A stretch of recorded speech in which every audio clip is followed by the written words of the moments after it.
Bueno, pues hoy nos toca ver los siguientes contenidos. Literatura de los siglos XIX y XX.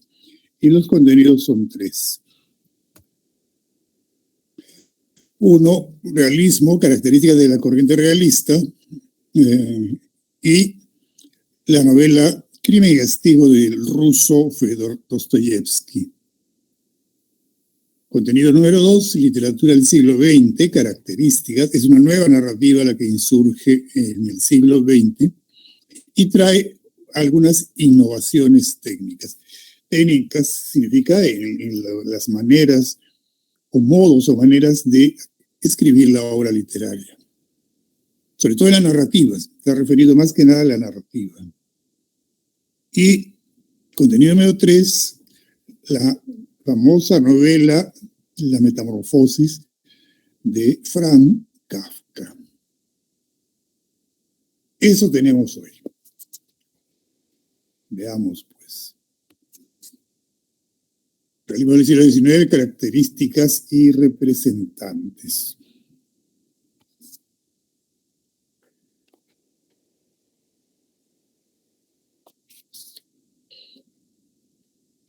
El realismo, estimados alumnos, alumnas y alumnos, fue un movimiento literario que también surgió en Francia. ¿Por qué digo también?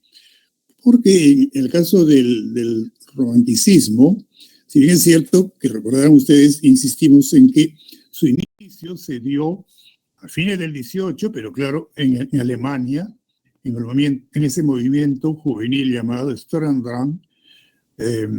Sin embargo, pronto pasa a Francia y realmente de Francia es que se difunde por todo el mundo occidental esa notable corriente llamada romanticismo. Por eso les decía que en el caso del realismo también es un movimiento literario que surge en Francia como una reacción precisamente contra el romanticismo. En un momento que ya llega a fatigar el romanticismo. Y esto se da aproximadamente a inicios de la segunda mitad del siglo XIX. Segunda mitad. Es decir, 1850 en adelante. Se define principalmente el realismo porque busca describir, presentar de manera muy detallada los ambientes sociales, las situaciones sociales en el contexto histórico correspondiente. Y ello conlleva, significa que el autor presenta a los personajes como que fuesen reales, ¿no es cierto? Con sus conductas, sus vivencias, de manera muy, muy nítida. Y por otro lado, también los temas que eligen los novelistas del realismo, son tomados de la realidad, tal cual. Se da poco vuelo a la imaginación. No es que no use la imaginación el escritor, el narrador, la usa, pero el punto de partida y el desarrollo se parece mucho, se parece grandemente a la realidad.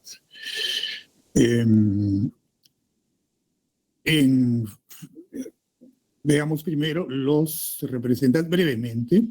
En Francia, Stendhal, Honorato de Balzac, son quizás los dos iniciadores del movimiento en Francia, puesto que ambos describen en sus narrativas circunstancias reales, objetivas, de la sociedad de su tiempo, desde luego en Francia. Bien es cierto que Stendhal y Balzac, ambos, mejor dicho, pintan con inusual maestría, con una gran maestría, la psicología de los personajes, lo que les decía hace un momento, ¿no es cierto? Pese a ello, el carácter general de la obra de estos dos escritores es mejor descrito como historicista, ¿no? Muy pegado a la historia y muy pegado a lo sociológico. En el caso de Stendhal, el historicismo, y en el caso de Balzac, la penetración psicológica. También fueron franceses el famoso Gustave Flaubert, ¿no es cierto?, el autor de, ¿nos acordamos?, la novela famosa de Gustave Flaubert. A ver, ¿alguno de ustedes podría decirla? ¿Cuál es la novela famosa? en que hay una dama, ¿no? Una dama, un matrimonio, una pareja matrimonial, pero la protagonista principal es la esposa. ¿Se acordaron cómo se llama la novela? ¿Ah? ¿No se acuerdan? Madame Bovary. Eco, claro que sí, Madame Bovary, muy bien señorita. Y ella se aburre de estar sola porque su marido, el médico, viven en el campo. Es un médico rural, tiene que ir a caballo a ver a sus pacientes y ella está todo el día en casa. Bueno, esto no es exactamente una síntesis, pero más o menos eso es lo que se da en la historia, ¿no? Y entonces llega el momento en que, sin haberlo premeditado, Emma, que es el nombre, ¿no es cierto?, de la señora, de la bella señora joven, como decimos coloquialmente en el Perú, le saca la vuelta a su marido, ¿no? Y eso ocurre 2 veces o 3 veces, y más o menos eso es lo medular, que parece trivial, ¿no es cierto? O el detalle de decir que le saca a su marido a la vuelta es trivial, pero no significa que la trama sea trivial. Hay todo un desarrollo sociológico. Se pinta a los personajes con sus características psicológicas y sociales. En Rusia tenemos a León Tolstoy, el autor de La Guerra y la Paz, y también de otra novela igualmente importante, Ana Karenina. Ambas han sido muy traducidas y tienen vigencia hasta hoy. Fedor Dostoyevsky, el que vamos a ver ahora, ¿no es cierto?, el autor de Crimen y Castigo. Entonces, pues, los novelistas más destacados en la corriente realista son estos franceses y estos rusos. Características, las tenemos a la vista del movimiento realista. Se da el desarrollo de la historia en la novela realista, se da en un contexto histórico y social realmente, ¿no es cierto? No imaginado, sino tal cual se da en la realidad.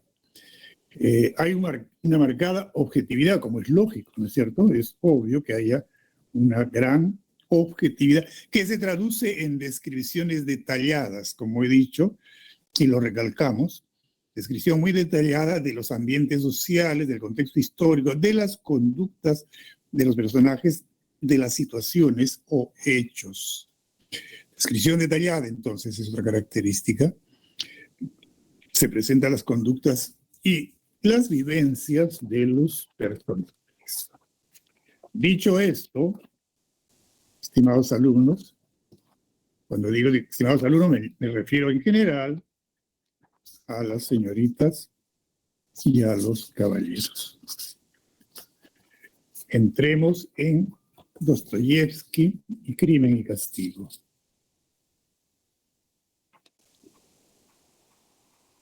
Pedro Dostoyevsky, pasemos a la... Perdón, aquí están los representantes que hemos mencionado, ¿verdad? Stendhal y Balzac y Flaubert son franceses, ¿no es cierto? Rojo y Negro es una novela de Stendhal. La comedia humana es una de las novelas de Balzac. Y, cómo no, Madame Bovary, que mencionó una de las señoritas alumnas, del francés también, Gustave Flaubert. Y en Rusia, Crimen y Castigo, Dostoyevsky, pero también León Tolstoy, ¿no es cierto?, el autor de La Guerra y la Paz.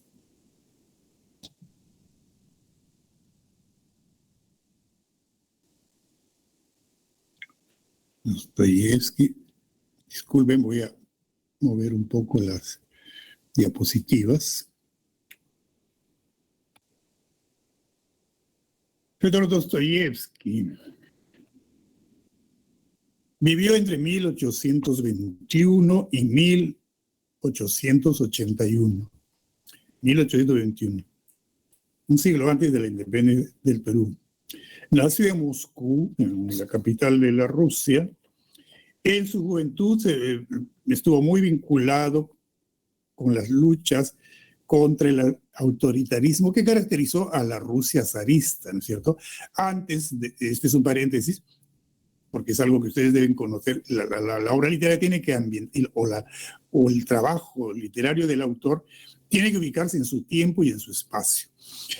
En la Rusia zarista, porque lo que les iba a decir, y ahora lo digo, antes del 1917, que es el año de la revolución, que acabó con el zarismo, y se implantó el socialismo que hasta hoy rige, había luchas sociales porque el régimen de los zares era un régimen aristocrático, muy vertical, realmente que no permitía el desarrollo de este gran país, este país que es físicamente inmenso, ¿no? Pero cuya población en su mayor parte vivía en la pobreza. Hubo pues entonces luchas sociales antes de la Revolución del 17, de las cuales participó Fedor Dostoyevsky. Como consecuencia de esta actividad política suya, fue encarcelado en el año 1849 y sometido a un simulacro de fusilamiento. Finalmente lo enviaron como parte de la sanción de la pena a las Siberias. Han oído hablar de la Siberia, ¿no es cierto? Es una región inhóspita, enorme, inmensa de la Rusia, en donde es imposible la vida de ningún tipo. Pero claro, allá debe haber una prisión, ¿no? Porque hasta el día de hoy se envía allá, es el castigo más severo. Fue enviado a la Siberia y luego permaneció desterrado. Esta experiencia le sirvió a él porque en Crimen y Castigo, no sé si ustedes se recuerdan, porque incluso en el colegio se ve algo de Dostoyevsky, el personaje principal de Crimen y Castigo también es sentenciado del destierro en la Siberia. Es decir, esta experiencia personal la refleja en la obra, en la novela principal. A su retorno, volvió a tomar la actividad literaria que le había dejado trunca y se ganó la vida colaborando en diversos periódicos, lo cual sucedía también en Occidente, era lo frecuente, ¿no es cierto? En el Perú mismo, los escritores, si querían dedicarse a la creación, tenían que ganarse la vida con publicaciones en periódicos, en revistas. Es lo que sucedía con Vallejo y con la mayor parte de los escritores peruanos, salvo excepciones. Su situación económica entonces fue siempre difícil, ¿no? Siempre anduvo con estrecheces económicas. Por otro lado, también lo aquejaba una salud no muy buena, dicho de manera franca, su salud era más bien mala. Padecía de epilepsia. La epilepsia es una enfermedad que la persona puede sufrir en cualquier momento un ataque de epilepsia, y eso es bastante estresante para la persona que lo sufre y para los familiares. La obra suya comprende Humillados y Ofendidos, que se publicó en 1861. Crimen y Castigo, 1866. El Jugador, eso es una interesante, 1867. Demonios, 1872. Y la segunda obra en importancia, aparte de Crimen y Castigo, Los Hermanos Karamazov, 1879. Poco antes, 2 años después, él muere. Y veamos ahora las características. En la diapositiva tienen ustedes la obra que acabamos de reseñar y de alguna manera las características. Uno, hace un análisis profundo de la subjetividad de los personajes, del alma, de la interioridad del personaje. Dostoyevsky es el auténtico iniciador de la novela psicológica, puesto que en su obra se refleja con una intensidad muy marcada, una fuerte intensidad, el complicado mundo interior de las personas de ficción, ¿cierto? Las personas imaginadas que pueblan la novela. Y se propone un profundo análisis de sus vivencias, no solamente de las personas, inventadas, creadas para la trama, sino de las vivencias de estos personajes. Dos, hay una tendencia en la novelística de Dostoyevsky, hay una tendencia hacia lo dramático, a dramatizar. Las situaciones son intensas, ¿no? Como en el teatro griego. Por eso decimos hay una tendencia al dramatismo. Gran importancia del diálogo, como en el teatro también. De esta manera, cada personaje deja escuchar su propia voz sin que el narrador atribuya una mayor validez a la voz de uno u otro. Es decir, de manera directa el lector capta, ¿no es cierto?, lo que caracteriza a cada personaje a través de los diálogos que son, repetimos, sumamente intensos, muy dramáticos. Tercera característica, preocupaciones morales. Hay en Dostoyevsky preocupaciones morales y religiosas. No es lo mismo, ¿verdad? Moral no es lo mismo. Hay una gran similitud entre las cuestiones morales y las cuestiones religiosas, pero no es lo mismo. Él siente una gran, o da a notar una gran solidaridad con el otro, con el ser humano. Hay una gran compasión, hay un gran cristianismo. La esencia del cristianismo, como ustedes saben, estimados alumnos, la esencia del cristianismo es la caridad. ¿Y qué cosa es la caridad? No es dar monedas, que también se puede dar monedas a una persona pobre, ¿no es cierto? Pero la caridad esencialmente es tomar en cuenta al otro, no solamente trabajar para mi beneficio, sino trabajar para el beneficio del otro. Trabajar en sentido general, no solamente me refiero a desempeñar una actividad laboral. Hay en él pues esta profunda convicción de que debe pensarse en el otro. Y curiosamente, esta característica suya le lleva a cometer un error en el cual parece que no se ha tomado en cuenta al otro. Es una paradoja. Lo vamos a decir enseguida, ahora que revisemos el argumento. Y por último, cuarta característica, la religiosidad atormentada. Él vive un cristianismo atormentado. Es consciente de sus faltas y se atormenta.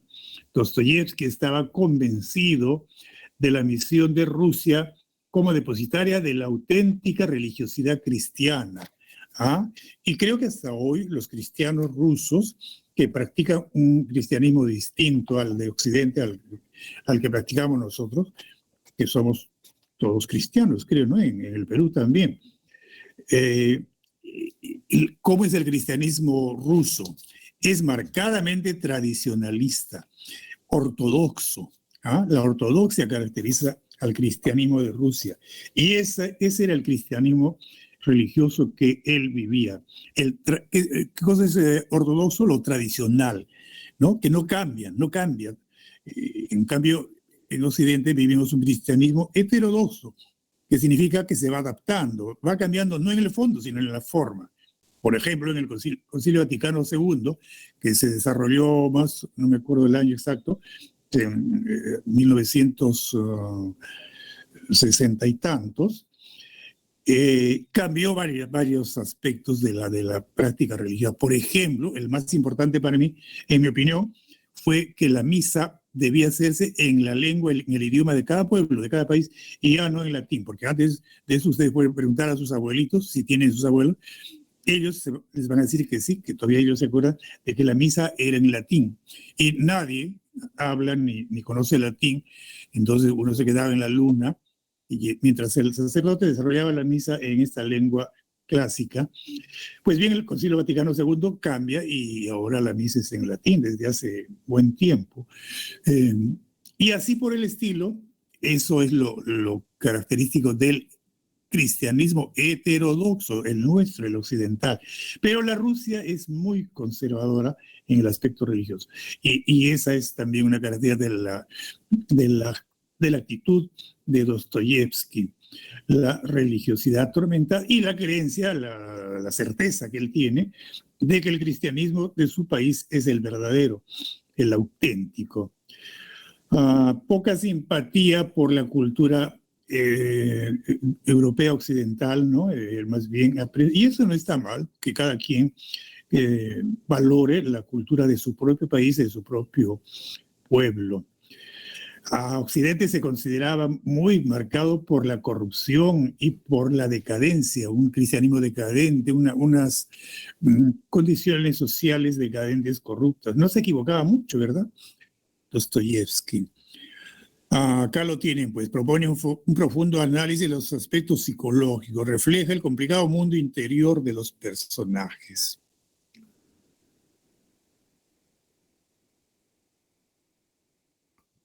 Y más detalladamente, acá, cuestiones religiosas y morales, como les dije, va separado porque no es lo mismo exactamente. La religiosidad atormentada, la tendencia hacia lo dramático o al dramatismo, sobre todo en los diálogos.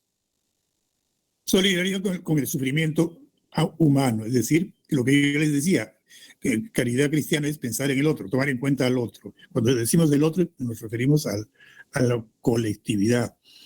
Y paradójicamente, él, con esas convicciones, no obstante, cometió un asesinato. Veamos, pues, Crimen y Castigo. Es la novela más difundida de toda la producción suya, de toda la producción de Dostoyevsky. Fue publicada esta novela como folletín por entregas, que eso era lo frecuente, ¿ah? En Occidente también, en el Perú también, se publicaban las novelas de Valdelomar, por ejemplo, que escribió 2 novelas cortas, se publicaron por entregas en publicaciones semanales que había en Lima. De esta forma, como folletín, se publicó entonces la Crimen y Castigo en Rusia. La estructura externa de la novela de Crimen y Castigo es de tipo policial. Hay un marcado carácter policial. Las pesquisas, a partir del momento en que él comete el crimen, entonces le da ese cariz, ¿no? Parece una novela policial, que también es otro tipo de novela en el siglo XX, que tuvo su auge en Estados Unidos de Norteamérica. Los personajes constituyen el elemento central, desde luego, y eso ya lo hemos dicho, en general refiriéndonos al realismo, y en este caso se da muy nítidamente en el caso de Crimen y Castigo de Dostoyevsky. El foco de interés gira entonces en torno del protagonista Raskolnikov, ¿no? Que es el muchacho, el joven, el estudiante atormentado, que se preocupa por la sociedad. Su interioridad psicológica, sus conflictos morales. Veamos el argumento, la historia.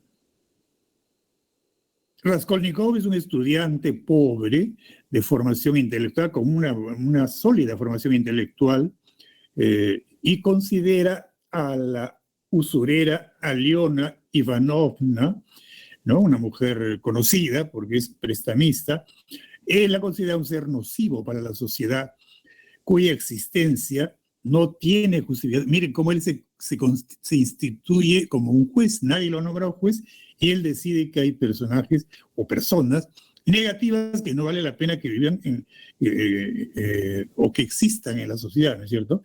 Eso es bastante absurdo. Por estas consideraciones, decide asesinarla y de paso apoderarse de su dinero, que él habrá de utilizar, y eso también es parte de su generosidad, para mejorar la situación económica de su familia. Su familia estaba formada por su madre y una hermana. El primer móvil, pues, del crimen es un ideal de tipo humanitario equivocado, ¿no es cierto? Pero por otra parte, Raskolnikov se considera como un hombre superior que está en capacidad de juzgar a los demás, ¿no? Porque tiene, según él, el derecho de ponerse por encima de la moral común y con la potestad que nadie le ha dado, repito, pero que él se la atribuye, la potestad de eliminar a personas negativas como esta mujer prestamista. El segundo móvil del crimen es, entonces, tomando esto en cuenta, de naturaleza más bien antihumanitaria, todo lo contrario del primer móvil, ¿cierto? Movido por estas razones, un poco contradictorias entre sí, teóricas y prácticas, comete el crimen. Y la descripción del crimen en la novela está puesto de una manera realmente interesante, muy intenso, ¿no? La escena esa en que asesina a la prestamista es de sumo dramatismo. El producto del asesinato de esta mujer es un botín pequeño, ¿no? Él se sorprende y queda pues defraudado, ¿no? Lo poco que encuentra en la casa de esta mujer no le sirve como él pensaba para remediar la situación económica de su familia. Esta situación lo lleva poco a poco a poner en duda sus consideraciones teóricas y sus convicciones de estar por encima del común de las personas, que lo decíamos hace un momento, ¿no? Por su formación intelectual, de considerarse superior. Así pues, involuntariamente se va delatando por su nerviosismo, porque cuando se entra en la parte de la novela de las pesquisas policiales, él va delatándose poco a poco, involuntariamente. En ese trance conoce a una muchacha, Sonia, que se prostituye no porque le guste prostituirse, sino porque su familia es pobre, otra familia como la de Raskolnikov, también pobre. Y esta chica, Sonia, tiene que correr con el sustento de la familia, con esa actividad nada positiva, ¿no es cierto? Entablan amistad, hay una atracción mutua, ¿no? También sentimental, pero antes que nada, antes que dejarse llevar por quizás la pasión del amor, más bien hay un diálogo constructivo entre los dos. Sonia lo convence de que debe entregarse y expiar su crimen y aceptar la sentencia y cumplir con la sentencia que le impongan. Él entonces se entrega, ¿no? Sigue el consejo de Sonia, que es una muchacha buena, se entrega. Es juzgado y condenado por el juez Porfirio Petrovich y desterrado, como dijimos, igual que sucedió con el autor, ¿no es cierto? Con Dostoyevsky, a la Siberia. Sonia lo acompaña, miren, esto sorprende al lector, ¿no? Sonia lo acompaña. Cuán profundo, cuán auténtico era el sentimiento afectivo en ella por Raskolnikov. Así pues, esto nos demuestra que solo el amor auténtico de una mujer aparentemente de conducta negativa, pecaminosa, para usar una palabra tomada de la religión, consigue, no obstante ello, consigue hacerle comprender al personaje, a Raskolnikov, su error moral, que le hace notar que ha actuado mal, que ha cometido errores, y el fracaso de su supuesta superioridad. Sonia, entonces, estimados alumnos, representa en la novela la luz de la esperanza cristiana, porque ella también es muy cristiana, muy religiosa, en el fondo del abismo de la culpa. Raskolnikov se encontraba en el fondo, esto es metafórico, cuando digo en el fondo de un pozo, no se trata de ningún pozo, sino de algo metafórico, el pozo de la culpa.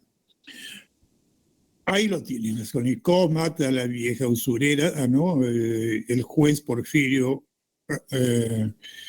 Petrovich lleva a cabo las pesquisas que se facilitan al final porque él mismo se entrega, llevado del consejo de Sonia. Esto aparece por acá, se encuentra con Sonia, él le confiesa lo que ha cometido y ella lo aconseja. Finalmente, se entrega a la policía, lo juzgan, lo sentencian a la Siberia y Sonia lo acompaña.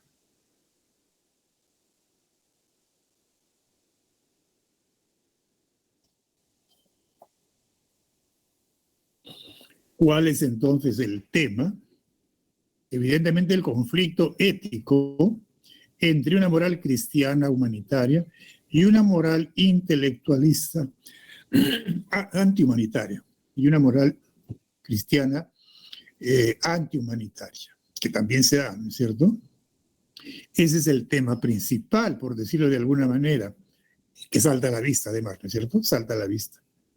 Pero también se desarrolla como tema importante el amor como factor de regeneración social y moral. ¿no es cierto? El amor lo reivindica a Raskolnikov. Por otro lado, también el tema de la conciencia de la culpa que atormenta al protagonista, ¿no? La culpa. 3 temas entonces. El conflicto entre moral cristiana humanitaria y moral intelectualista antihumana. 2, el amor como regenerador. Y 3, la convicción de la culpa, aceptar la culpa. Y él acepta su culpa. Lo tenemos acá, ¿cierto? El amor, factor de regeneración, la culpa y el tormento, y la pobreza y los problemas sociales. Tema central, desde luego, ya lo acabamos de decir, el conflicto ético entre moral humanitaria cristiana y la moral antihumanitaria, que es propia de la persona que tiene una intelectualidad que lo hace sentirse superior a los demás.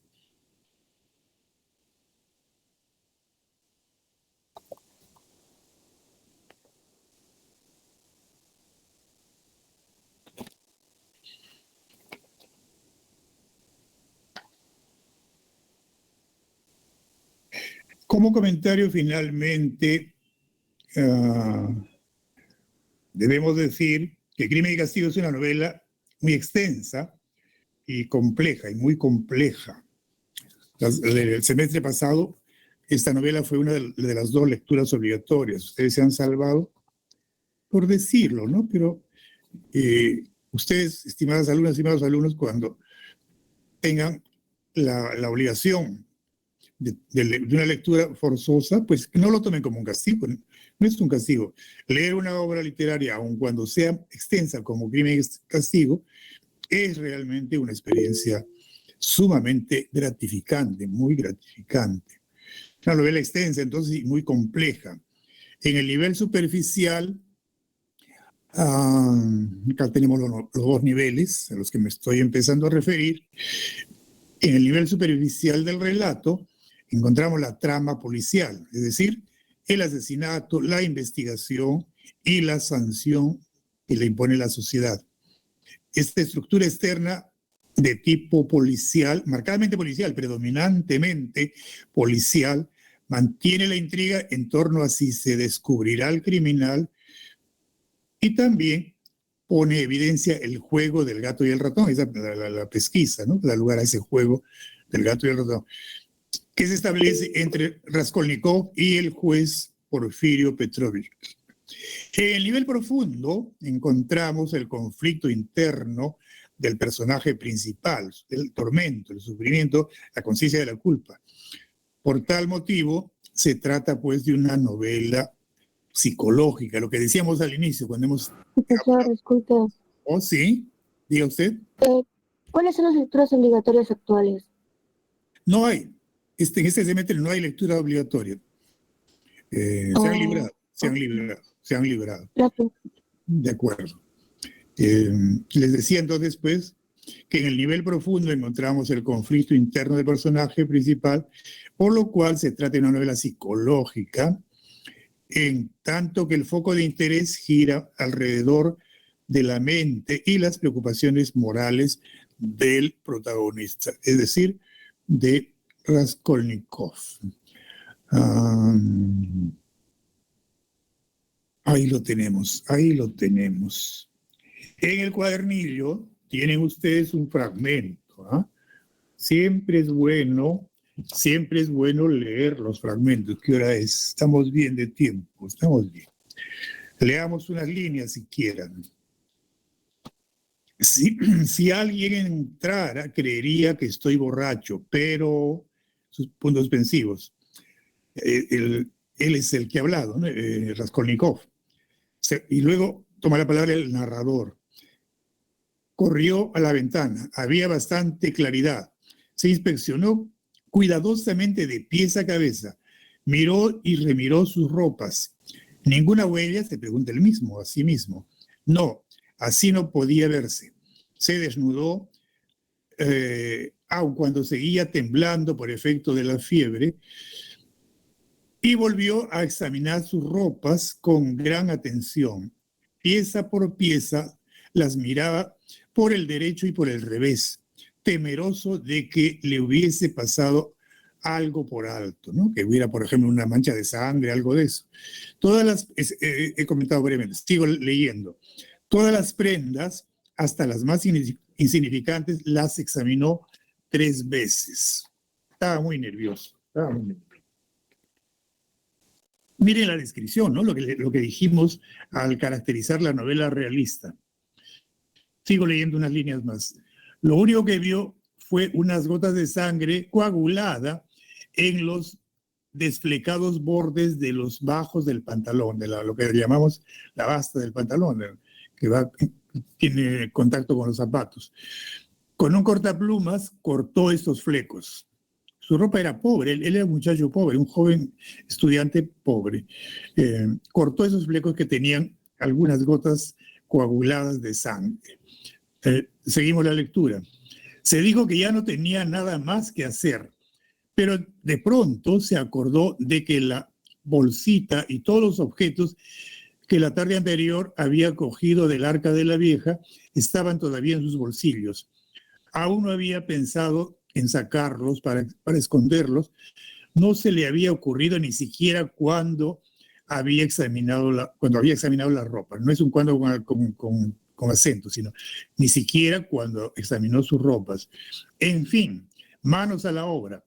En un abrir y cerrar de ojos, vació los bolsillos sobre la mesa y luego los volvió del revés para convencerse de que no había quedado nada en los bolsillos. Acto seguido se lo llevó todo a un rincón del cuarto, donde el papel estaba roto y despegado a trechos de la pared. Las paredes solían ser, en casas antiguas, en lugar de pintura llevaban papel decorativo.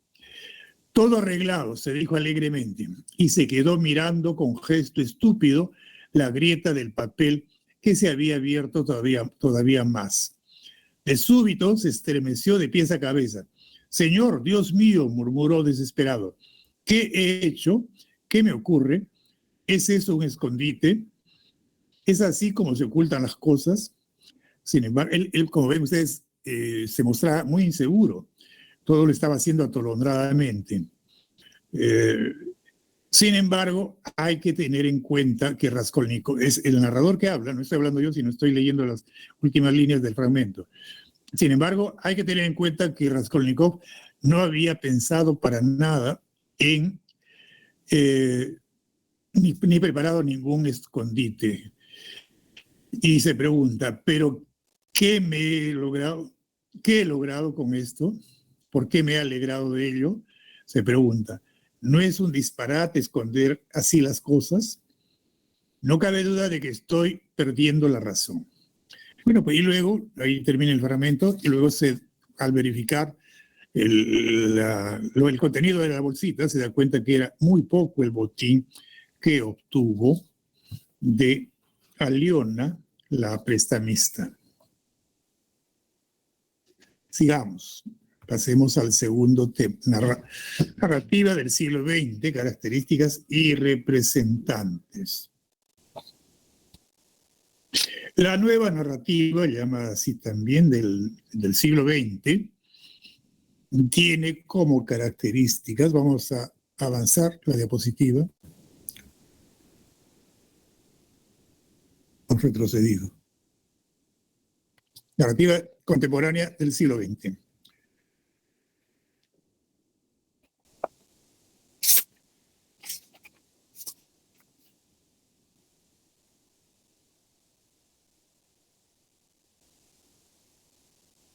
Tiende hacia una visión universal e historicista del hombre. Eso es lo característico de esta nueva narrativa del siglo XX. Darle un carácter de novela que lo abarca todo, ¿no? Un poco es el intento de la novela total. La novela total es una búsqueda, un anhelo que han tenido los mejores novelistas a lo largo de toda la historia de la literatura. En mi opinión, El Quijote, por ejemplo, es una novela total, porque no hay nada que no sea propio de la condición humana y que no lo encontremos allá, ¿no? Un sinnúmero de situaciones propias de la condición humana están reflejadas en el Quijote. Y claro, hay otras novelas que son un intento también. En 100 años de soledad del Premio Nobel colombiano, de alguna manera también hay un intento de novela total. Bueno, pues esa es la primera característica de la narrativa contemporánea del siglo XX. Una búsqueda de la visión universal e historicista del hombre. En segundo lugar, una temática múltiple. Una temática múltiple. Pongo acá la diapositiva para que ustedes vayan registrando lo que yo voy diciendo. Es decir, se abordan temas historicistas cotidianos de la vida diaria, temas sociales, temas económicos, temas psicológicos, ¿ah? Como una segunda característica. Y en tercer lugar, importantes innovaciones técnicas a las que me he referido, ¿no? Las innovaciones técnicas que se dio en el siglo XX y que han quedado como características de la nueva narrativa. ¿Cuáles son? Principalmente el punto de vista del narrador. Debe estar presente el punto de vista del narrador de alguna manera, también cuenta, ¿no es cierto? El punto de vista del narrador, es decir, que la narrativa tradicional usa el narrador omnisciente, que está fuera, ¿no? Que no forma parte de la trama, pero que sin embargo conoce todo, que todo lo ve y todo lo conoce, pese a que no es parte de la historia, no es un protagonista, está fuera. Eso es lo tradicional. En cambio, lo que introducen en el siglo XX, en la nueva narrativa, la novela contemporánea, se supera este punto de vista fijo para relativizarlo con un narrador que parcialmente conoce la acción narrativa y de esa manera va permitiendo que todos los personajes principales actúen con libertad y que cuenten los hechos, que presenten los hechos, las situaciones directamente al lector. Los protagonistas son narradores. Yo los invito, queridos alumnos, alumnas y alumnos, a que lean la novela del Nobel peruano, La ciudad y los perros. Es una novela corta, la van a leer rápido y además es interesante. Y allá van a encontrar que el narrador omnisciente de la novela tradicional aparece, pero aparece muy poco. Lo que más aparece son los narradores, que son los propios protagonistas. ¿Quiénes son los protagonistas en esta novela, en La ciudad y los perros? Los estudiantes del colegio militar, los cadetes. Ellos mismos, los principales desde luego. Ahí podemos apreciar esta característica, que por medio de los personajes aparece el punto de vista del narrador, porque son narradores y son protagonistas a un mismo tiempo. En segundo lugar, otra técnica que introduce la narrativa nueva del siglo XX, el procedimiento narrativo. Al empleo del relato, la descripción y el diálogo que se dan ya antes, en el siglo XX se agrega el monólogo interior, ¿no? El monólogo interior que inició el gran novelista irlandés James Joyce. ¿Cuál fue la novela famosa de Joyce? ¿Se acuerda alguien, por favor? Podría decirle a alguno de ustedes, una novela muy difícil, muy compleja, muy extensa, del irlandés James Joyce. A ver, ¿quién dice el título de esta novela? Ulises. El Ulises, muy bien, señorita. El Ulises, ahí aparece ya esto del monólogo interior. Este procedimiento viene a ser el fluir de la conciencia. ¿Y cómo lo entendemos? Lo diré de manera sencilla para que ustedes me entiendan. En gran medida tiene que ver con la característica anterior. Dado que los protagonistas son al mismo tiempo narradores, el lector muy pronto capta y se establece un contacto entre el lector y los protagonistas. De esa manera fluye la conciencia de los hechos de los protagonistas al lector. Ese es el monólogo interior. El sentir íntimo de los personajes, las ideas de los personajes que pasan directa, sin una intermediación, porque no hay narrador externo, a los lectores. Esto permite que el lector ingrese directamente entonces en la vida interior de cada personaje sin que el autor de la obra intervenga. De esta manera se evita que elementos formales de la escritura, como por ejemplo las comas, los puntos y comas, las anotaciones, puedan distraer ese contacto directo entre los protagonistas y el lector. Esto llevó a que algunos autores en el siglo XX publicaron sin uso de los signos de puntuación, porque el lector podía darse cuenta muy bien del sentido de cada expresión de cada frase, sin necesidad de las pausas que están dadas por la puntuación. Otro cambio, otra técnica es la introducción de los planos temporales. La narrativa contemporánea del siglo XX deja de lado el empleo cronológico y lineal. El relato ya no es lineal, cronológico, horizontal, sino que por la influencia del cine, señoritas y caballeros, por la influencia del cine que tuvo tanta vigencia y tanto impacto en el siglo XX, los planos temporales se mezclan con la simultaneidad del relato. Del presente se puede pasar al pasado o incluso al futuro. ¿Ah? Es decir, se tiende a que el tiempo refleje lo humano, lo que realmente vive el personaje con sus complejos problemas interiores. Para ello es necesario entonces estas extrapolaciones, así se denomina este manejo del tiempo, extrapolaciones. Eso se aplica para el cine y ahora también para la novela. Extrapolación temporal, saltar hacia el futuro o saltar hacia el pasado en el relato. Y el lector no se distrae, no se confunde, no pierde la hilación del relato. Acá lo tenemos, ¿no es cierto? Y universal, temática múltiple y diversa, importantes innovaciones técnicas que acabamos de referir, son tres principalmente. El punto de vista del narrador, el monólogo interior y las extrapolaciones temporales, esas tres técnicas que las tenemos acá. Profesor, disculpe, ¿Sí? ¿podría volver a explicar cómo es narrador parcial? Narrador parcial. No he mencionado el narrador parcial, o sí, sin darme cuenta.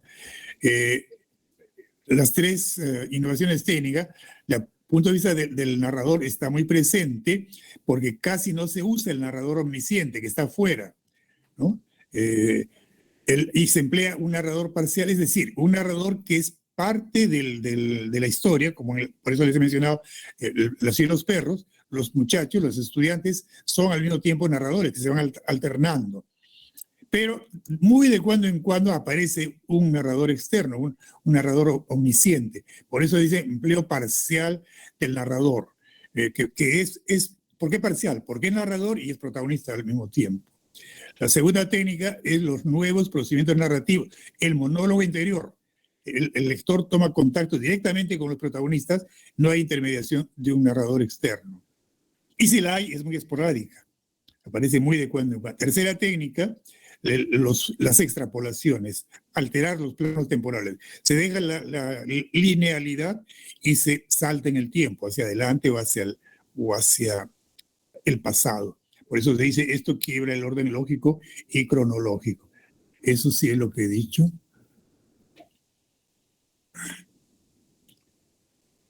Los principales autores de esta narrativa nueva, como vamos de tiempo, sí, estamos bien. Son principalmente, los tienen a la vista,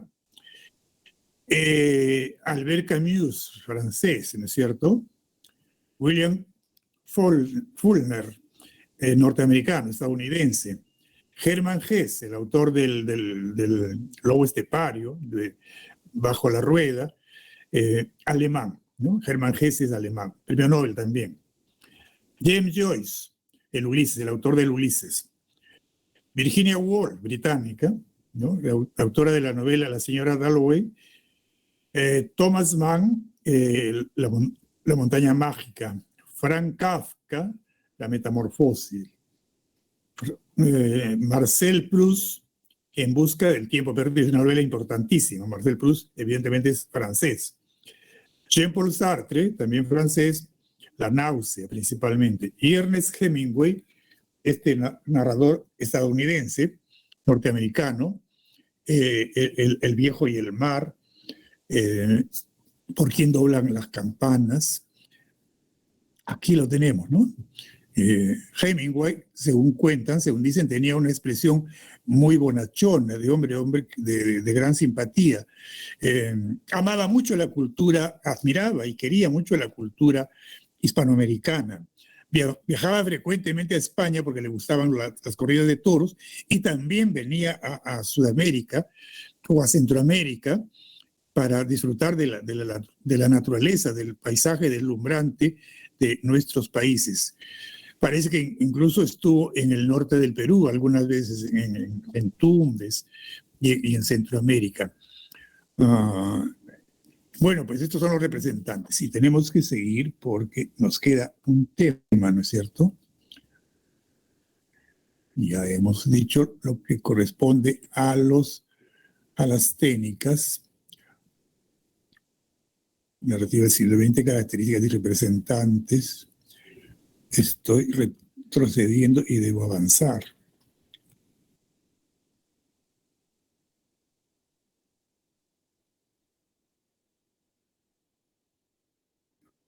No sé qué pasa, a ver.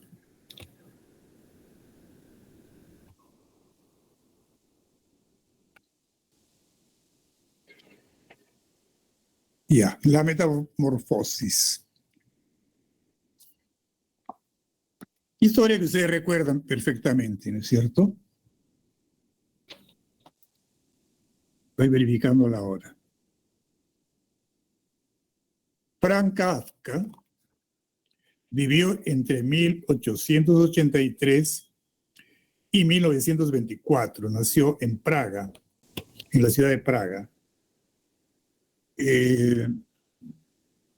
Fue de ascendencia judía, él tenía algo de raza judía y escribió en lengua germánica, escribió en alemán. Tuvo una relación muy conflictiva con su padre, y eso está reflejado en la novela, como ustedes recordarán. Es decir, no tuvo una buena relación con su padre. A un amigo suyo de nombre Max Brod le pidió que quemara sus manuscritos. Pero Brod, felizmente para nosotros, no para el mundo, no lo hizo, y si lo hizo, pues no quemó todo. Conservó los relatos de Kafka.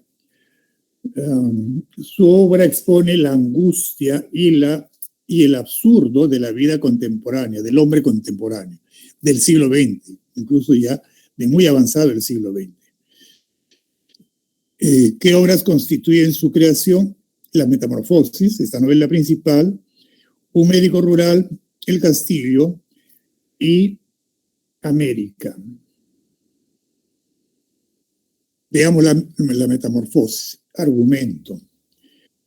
Gregorio Samsa trabaja en un cargo burocrático de vendedor y se despierta un día transformado en un insecto de aspecto monstruoso. Él era viajante de comercio, por lo que acabo de decir, por el tipo de trabajo que desempeñaba, y considera que su profesión es de lo más agitada y deshumanizante. No puede dormir bien, padece de insomnios y sin embargo tiene que conservarse en el trabajo porque él mantiene a su familia y pese a ello su padre lo maltrata, no tiene una buena relación con el padre, como hemos dicho, a pesar de que el protagonista, Gregorio Samsa, es el que corre con los gastos de la familia. Su padre, pues, es un hombre de carácter autoritario, lo está amenazando siempre con castigarlo, como si fuera un niño y él es un hombre adulto. Además, considera que su hijo es una vergüenza para la familia. Miren, pues, ¿no? Le aporta el dinero para la familia y, sin embargo, el padre lo considera una vergüenza familiar. La obra concluye con la muerte de Samsa. Acá lo tenemos, ¿no? Samsa se despierta un día transformado en insecto. Su hermana Gret, no lo he mencionado, Eh, a diferencia del padre, cuida de él, de su hermano, en tanto que el padre lo trata con violencia, con desprecio. Y finalmente Sansa muere solo y abandonado.